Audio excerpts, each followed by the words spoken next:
Have you ever considered that the path to genuine liberty and contentment in your twilight years might actually lie in embracing solitude? As we advance in age, the perennial question arises, is it more advantageous to navigate life's journey independently, or is it essential to have a companion by our side? Today, we are going to dismantle the long-held beliefs surrounding partnerships in our later decades and explore the compelling reasons why choosing to be single could very well be the most empowering decision you ever make. If you're watching this video, comment great. By the conclusion of our discussion, you will have gained an entirely fresh understanding of affection, camaraderie, and self-reliance that has the potential to transform your future outlook. You'll come to understand how society's conventional view of romantic unions might be a deceptive construct, and how embracing your personal freedom can pave the way for a life brimming with satisfaction and self-discovery. So, stay with us until the very end, and I guarantee you'll recognize the immense value in living life authentically, unburdened by external pressures. Let's delve into what true liberation genuinely entails. As we mature, we frequently find ourselves facing a crucial inquiry. Is it preferable to remain unattached, or is it indispensable to have someone sharing our life? This is a dilemma that occupies the minds of numerous individuals as they grow older, carrying profound emotional and philosophical weight. But allow me to share a perspective that society often overlooks, a reality that can revolutionize your thinking. Remaining single in your later years could indeed be the key to unlocking authentic freedom and profound happiness. In this video, we are going to reveal the surprising truths behind this notion. We will delve deeply into the misconceptions surrounding relationships as we age, uncover the unexpected justifications for why embracing solitude might be your greatest blessing, and examine how to redefine the true essence of affection and companionship for yourself. By the time we reach the end, I assure you that you will possess a completely renewed perspective on the future, leaving you feeling empowered and inspired. If this message resonates with you, don't hesitate to give this video a thumbs up. Share it with someone who might benefit from hearing this, and be sure to subscribe for more life-altering insights. Together, let's unearth the truth behind relationships and personal fulfillment. Comment "True Freedom" if you agree that being single can be liberating. The concept of romantic affection has been elevated to an almost sacred status within our culture, frequently portrayed as the ultimate aspiration for every individual. It's as if those who opt for a solitary existence are viewed as incomplete or unsuccessful. We've been conditioned to believe that being in a relationship equates to achievement, and that a life without a partner is inherently lacking in significance.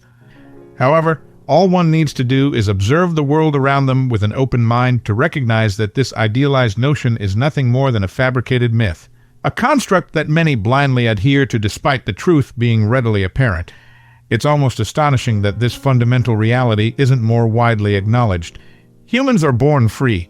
We live and ultimately depart this world free.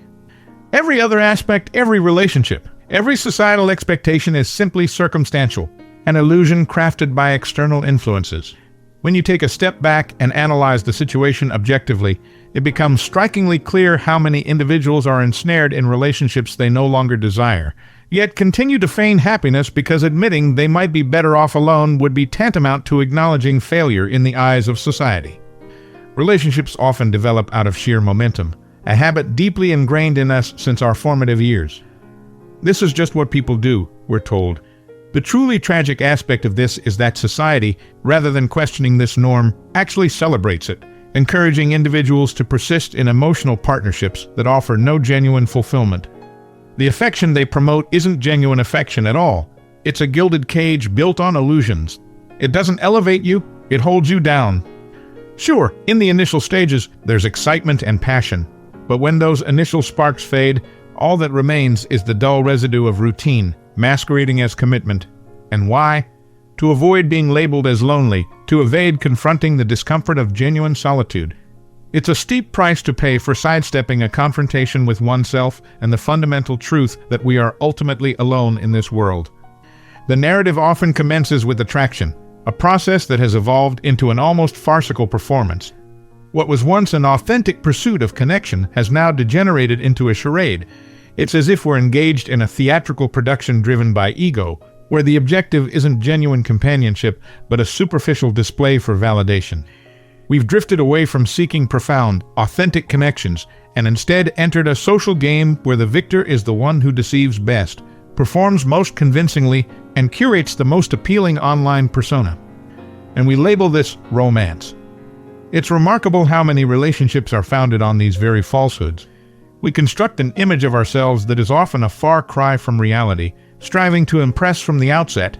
We deploy humor, present our most flattering attributes, and then, when things inevitably unravel, we wonder why.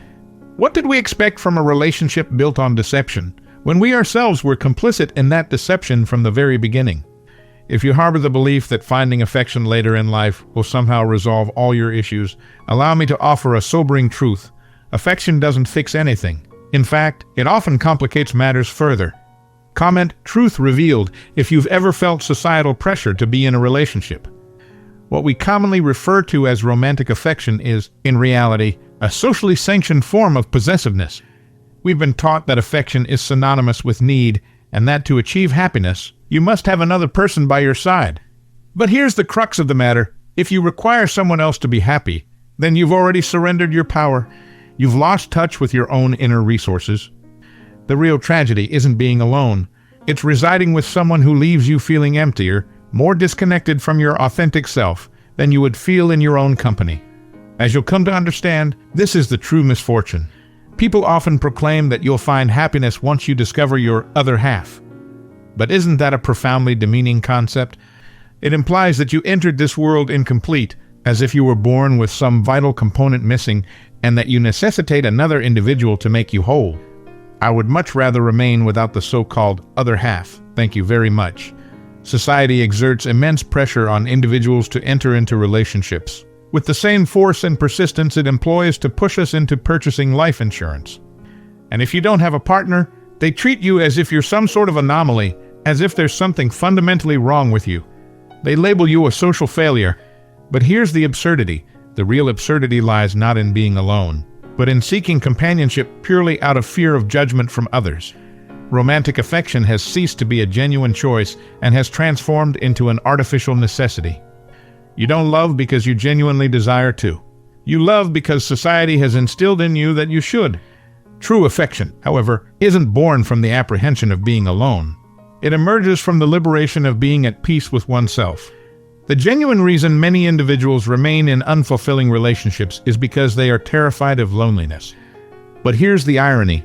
Most couples, despite being physically together, experience a deeper sense of isolation within their relationships than they would if they were single. As Erica Jong once wisely stated, "If you feel lonely when you're with yourself, you're in bad company." This is the deception we live with.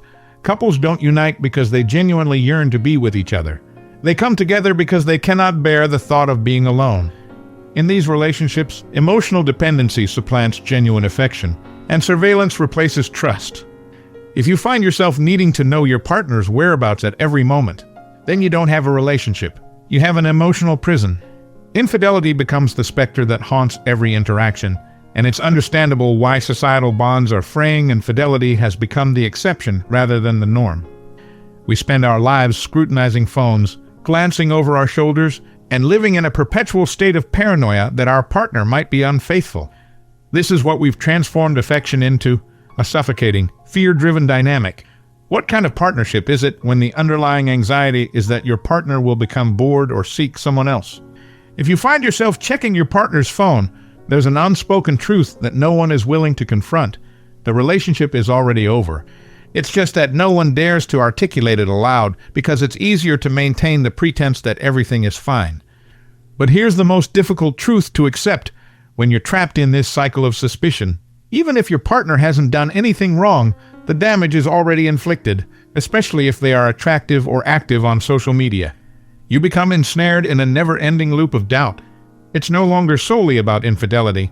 The real issue is that infidelity feels almost inevitable in our society. We inhabit a world where temptation is practically a commodity, and technology has made deception as swift and accessible as a swipe on a screen. Yet, we continue to cling to the illusion of monogamy, pretending that we're still in an era where knights on horseback rescue damsels in distress. Now, let's talk about the pervasive issue of infidelity. If infidelity is so commonplace, or if we've all been victims of it at some juncture. Why do we persist in believing in the myth of unwavering faithfulness? Why is this notion still upheld as the ultimate standard? Let's be honest. Affection predicated on control is a falsehood. Faithfulness that is imposed out of obligation is a form of torment, and it's something no one should ever have to endure. When intimacy, one of life's greatest pleasures, becomes a battleground, it's no longer about desire. It's about the fear of violating some unspoken agreement. But what kind of existence is that? What kind of partnership can you construct on a foundation of fear and repression? Nature itself offers us a different lesson. Observe animals. None of them chain themselves to a single partner for life. And if they do form bonds, they still interact with others of their species, enjoying companionship without guilt or apprehension. They engage in sexual activity, experience pleasure, and they do so without the burden of wondering if they're betraying someone. Humans, on the other hand, are the only creatures who transform intimacy into a routine obligation, compelled to share it with the same individual whether they feel inclined to or not. And we call that commitment. But is that truly liberation? Is that the kind of life we're meant to lead? Shouldn't intimacy be as freely enjoyed as food, a basic, natural pleasure we can experience without guilt or restriction?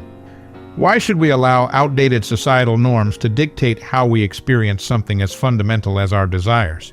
Individuals who engage in casual relationships, always with mutual consent, are often perceived as living authentically, in harmony with their true nature. But this sexual autonomy, this choice to experience pleasure without strings attached, poses a silent threat to those who are emotionally bound. If you choose to experience intimacy freely, you're labeled as someone who doesn't care, someone cold or detached. And for women, this judgment is even harsher, more degrading. The true immorality, however, lies not in the freedom to explore pleasure.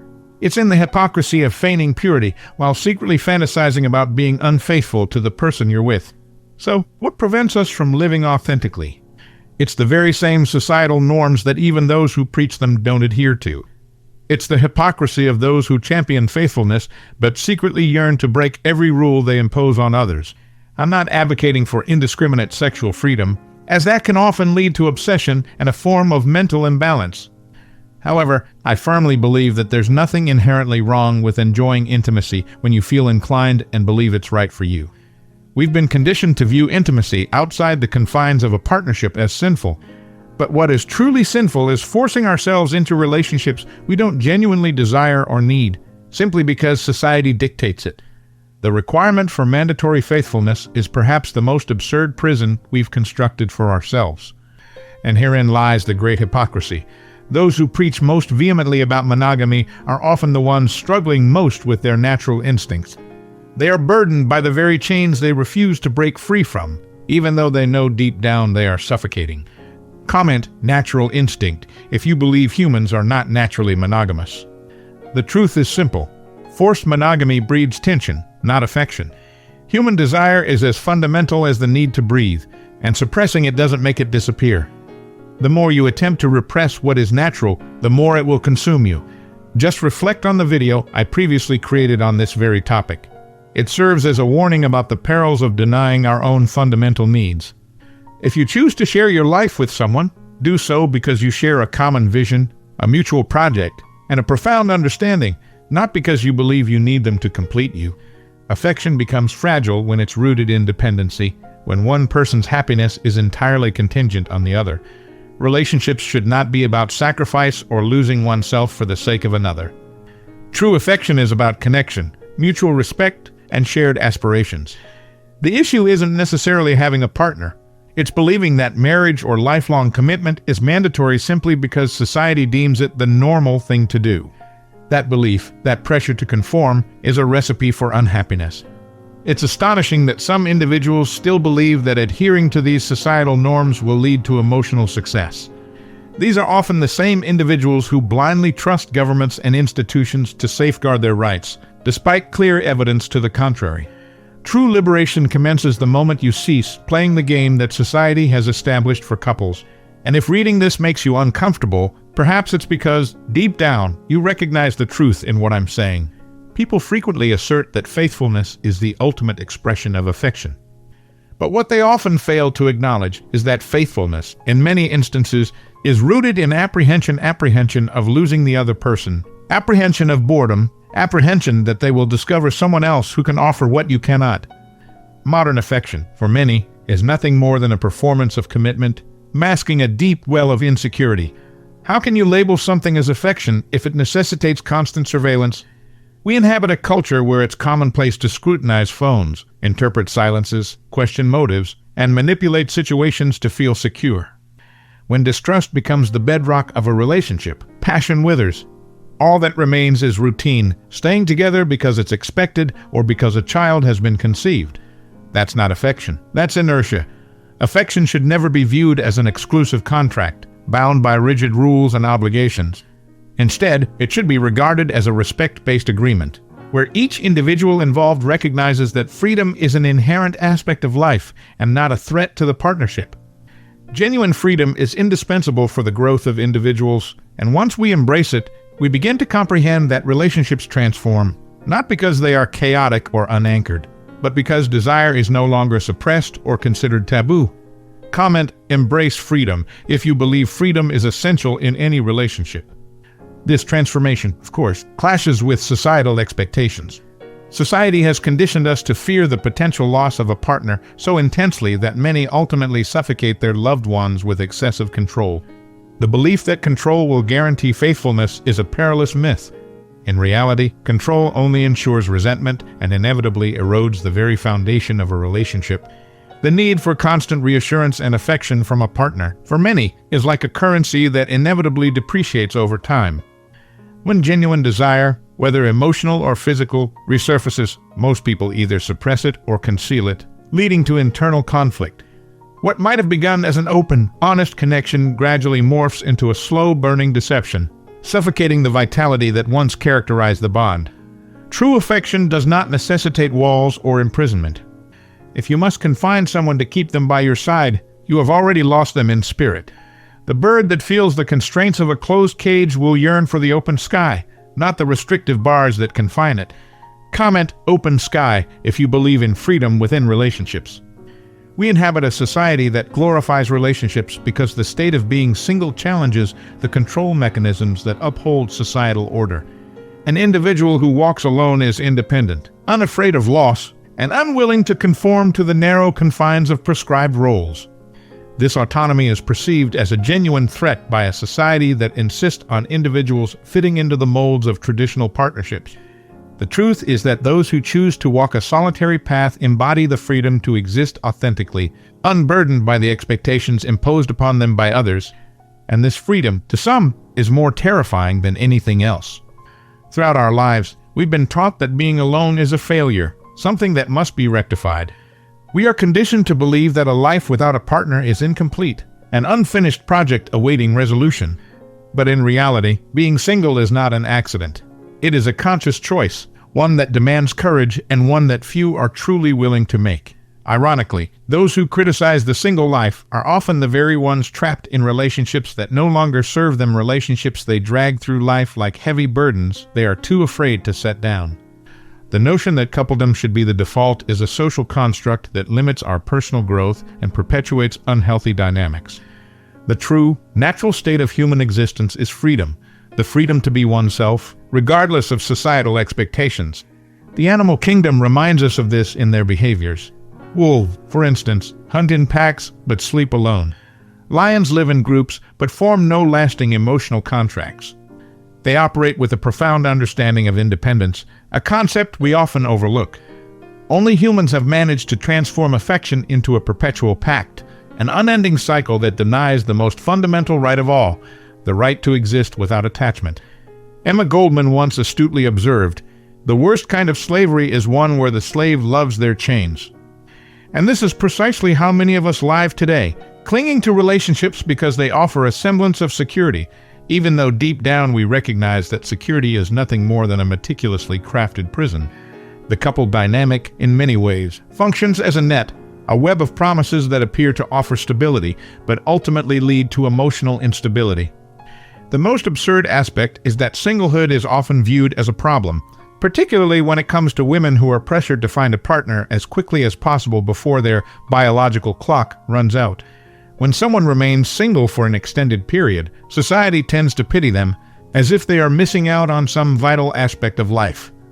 What they fail to realize is that the single person is not suffering. They stand outside, observing as others drown in relationships that have long since expired, witnessing couples who live in bitterness, trapped in cycles of reproach and obligation.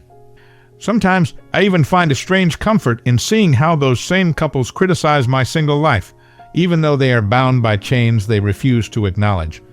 The societal pressure to have a partner doesn't originate from genuine affection. It stems from fear. The single individual represents a challenge to the status quo. If one person can thrive without a partner, it compels others to question why they cannot. The single person becomes living proof that affection is not mandatory, and that, for some, freedom is more fulfilling than the security a partner may offer. This is a deeply uncomfortable reality for a society obsessed with romanticism. I believe you're enjoying this video. Before we continue, make sure you subscribe, like, and share this video. Comment "wonderful" if you're enjoying this video. Being single is not the absence of affection. It is an abundance of respect for oneself. It's a conscious choice, one that does not involve negotiating your personal freedom, one that doesn't trade your time or your body for fleeting illusions of connection.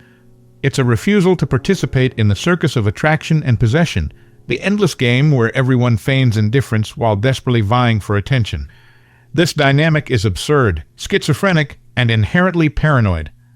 Choosing singleness means stepping away from that farce. It means no longer pretending to be someone you're not. There's nothing to prove to anyone. The single person doesn't need to attract anyone. They simply live. They don't compete for attention. They exist in their own space. Oscar Wilde famously quipped, "To love oneself is the beginning of a lifelong romance." If a relationship does not contribute to personal growth and self-expansion, then it isn't genuine affection. It's simply an anchor. True affection should complement your life, not be its defining feature. Singleness allows relationships to exist freely, without contracts, emotional debts, and the expectation of ownership or possession. Casual relationships, when founded on mutual respect and honesty, are not threats to freedom. They are expressions of it. They are authentic, spontaneous, and rooted in a place of genuine connection. And that is the true essence of affection. Singleness, when embraced in its purest and most profound form, becomes an act of deep, unwavering sincerity and honesty with oneself and the world. It is a conscious and deliberate decision to no longer deceive oneself with the false promises of everlasting, unattainable romantic affection. It is a powerful acceptance of the fact that affection is not about possession, control, or clinging to another person. Rather, it is about the freedom to love unconditionally, without the need for ownership.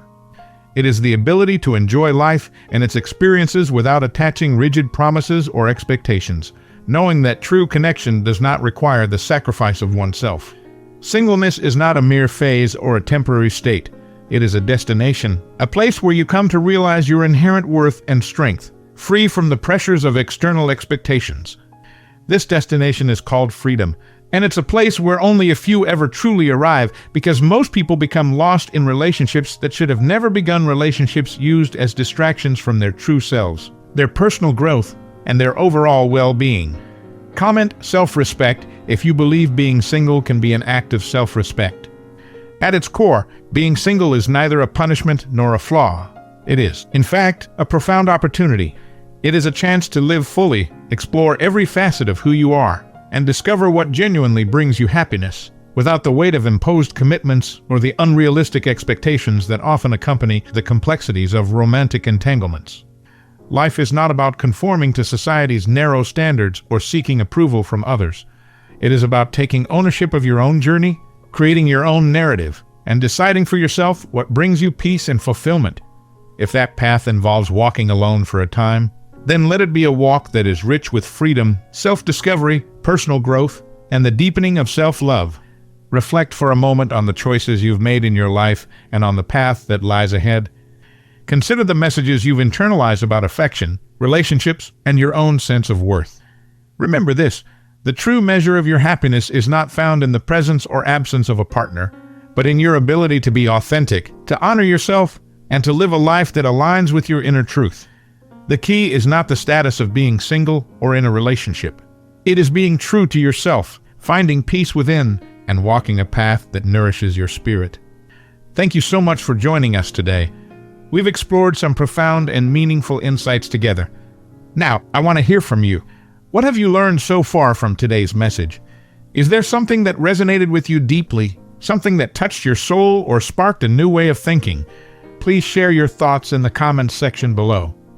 Tell us one key takeaway from our discussion today that you intend to implement in your life moving forward. I'm genuinely eager to hear how these ideas connect with you. And remember, if you found value in this video, please leave your comment below and don't forget to like, share, and subscribe to our YouTube channel so you never miss a message of encouragement, guidance, and divine wisdom. But before you go, take a moment to consider this. The journey of life is ultimately a solitary one, even when shared with another.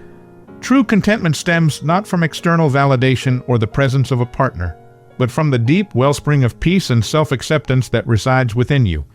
Embracing your singleness, particularly as you age, can be an extraordinary opportunity for profound self-discovery and the cultivation of an unshakable inner sanctuary. It's about choosing yourself, honoring your needs, and designing a life that truly reflects your authentic desires, free from societal pressures and the often unrealistic expectations that can burden even the most well-intentioned partnerships. Think about individuals you may know, perhaps an aunt, a neighbor, or even a public figure who have embraced single life in their later years and exude a remarkable sense of joy, purpose, and independence. Their stories often reveal a common thread, a deep connection with themselves, a commitment to their passions, and a profound appreciation for the freedom to chart their own course. Consider Emily, a vibrant 70-year-old in Arizona, who after a fulfilling but ultimately challenging marriage, discovered a newfound passion for landscape painting and now spends her days traveling the Southwest, capturing its breathtaking beauty on canvas. Or perhaps think of George, a retired professor in his late 60s in Vermont, who dedicates his time to volunteering at the local library and leading hiking groups, finding immense satisfaction in contributing to his community and enjoying the tranquility of nature. These are just glimpses into the multitude of ways a single life in later years can be rich, fulfilling, and deeply meaningful. It's about redefining what partnership means to you. Perhaps it's a partnership with yourself, a deep connection with your community, or a profound bond with your passions and interests. The narrative that old age must be synonymous with romantic partnership is a tired and outdated trope. The reality is that for many, the most rewarding and liberating chapter of life begins when they release the need for external validation and embrace the freedom of their own company. It's about recognizing that your worth is inherent, not dependent on your relationship status. It's about understanding that true companionship can be found in many forms, and that sometimes the most profound and enduring companionship is the one you cultivate with yourself. Comment "inner sanctuary" if you believe true peace comes from within. So, as you navigate the landscape of your own life, especially as you look towards your future, I encourage you to question the conventional wisdom surrounding relationships in later years. Dare to consider the possibility that being single might not be a consolation prize, but rather a deliberate and empowering choice, a pathway to a life filled with genuine freedom, self-discovery, and profound happiness. Embrace the opportunity to define your own version of a fulfilling life, one that is aligned with your truest self and unburdened by societal expectations. Remember, the most important relationship you will ever have is the one you have with yourself. Nurture it, cherish it, and allow it to guide you towards a life of authentic joy and contentment.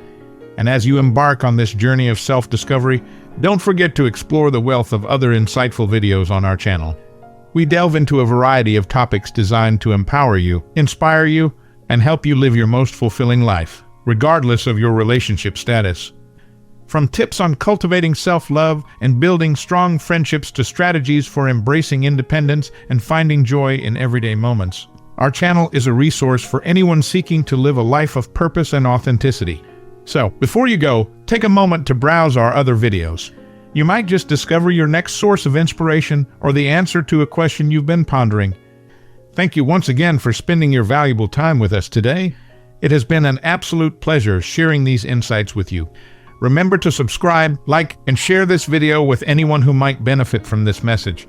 And most importantly, don't forget to explore the other fascinating and thought-provoking content on our channel before you leave. Until next time, take care and embrace the incredible journey of being you.